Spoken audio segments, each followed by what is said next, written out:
Hello, I'm Angela Wamboy, and these are the stories making headlines on Capital TV. Burkina Faso's embattled president Blaise Compaoré has stepped down to make way for elections following a violent uprising against his 27-year rule that saw parliament set ablaze.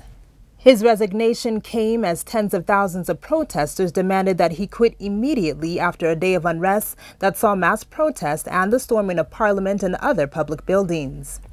Some have drawn a parallel between the protests and the Arab Spring Revolution, and the situation is being closely watched across Africa, where at least 4 heads of state are preparing or considering similar changes to stay in power. News of Compaoré's departure had initially come from an army officer hoisted on the shoulders of comrades in front of the army headquarters in Ouagadougou, the capital of the landlocked West African nation. The High Court has canceled the entire recruitment of 10,000 police officers carried out in July, citing massive irregularities. Justice Isaac Lenaola has subsequently directed the National Police Service Commission to conduct a repeat exercise. He ordered the commission not to issue any appointment letters from the previous results, which was marred by massive graft and nepotism allegations. He says that the commission not only failed itself, but the country, the Constitution, the recruits, and the public as a whole.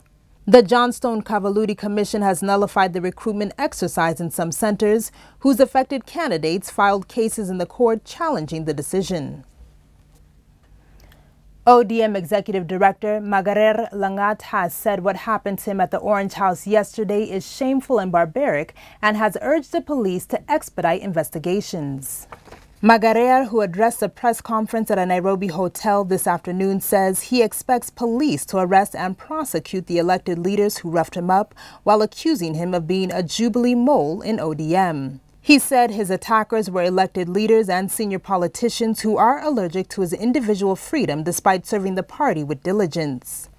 Langat, however, declined to state whether he had said Court leader Raila Odinga should quit politics, remarks that sparked anger leading to the attack at Orange House. Odinga has condemned the incident and assured that the party will deal with the matter appropriately. It's even worse that such kind of acts were performed by our elected leaders and senior political leaders.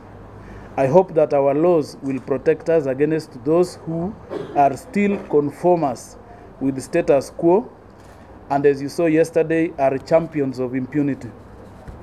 As Executive Director of Orange Democratic Movement, I have discharged my duties and responsibilities professionally, diligently, and with utmost loyalty to both the party and our party leader.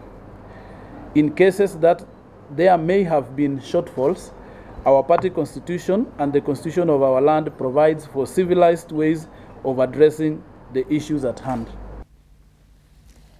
President Uhuru Kenyatta has laid down a 10-point agenda of how to deal with security threats to ensure state effectiveness. Speaking as he opened a high-level seminar on national security strategy organized by the Defense Ministry, the president says the state enjoins legal monopoly of force and urged Kenyans to be patient as the issue of security is complex. One of the key points is investing in human capital, with the focus being the thousands of jobless youth whom the president says are vulnerable and could easily be used as guns for hire. By demography, I refer to the youth bulge that is the reality of our time. On the one hand, large numbers of our young people furnished with economic opportunity and that buy into the Kenyan dream present immeasurable potential for growth. On the other hand, if not well managed, a large number of idle, frustrated youth pose significant risk for the survival of the state.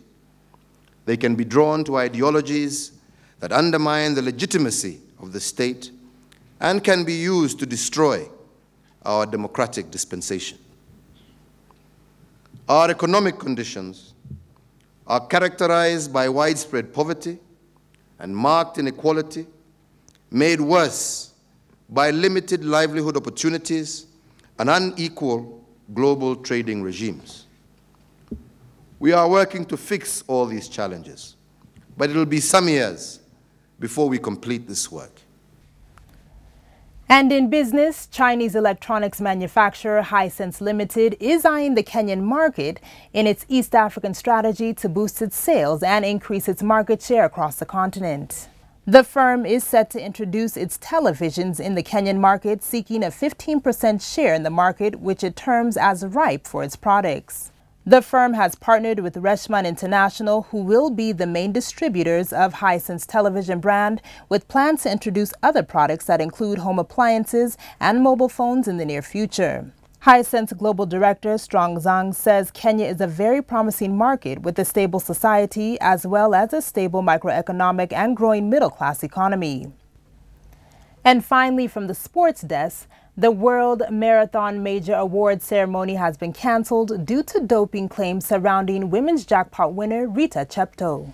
The major's prize giving was to follow Sunday's New York Marathon, when winners of the men and women's two-year cycle series split $1 million.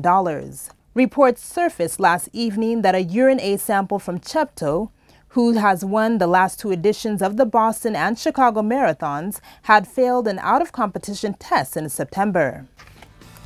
And that's a wrap-up of the day's top stories. I've been your host, Angela Wamboy. For more on these and other stories, log on to www.capitalfm.co.ke/TV.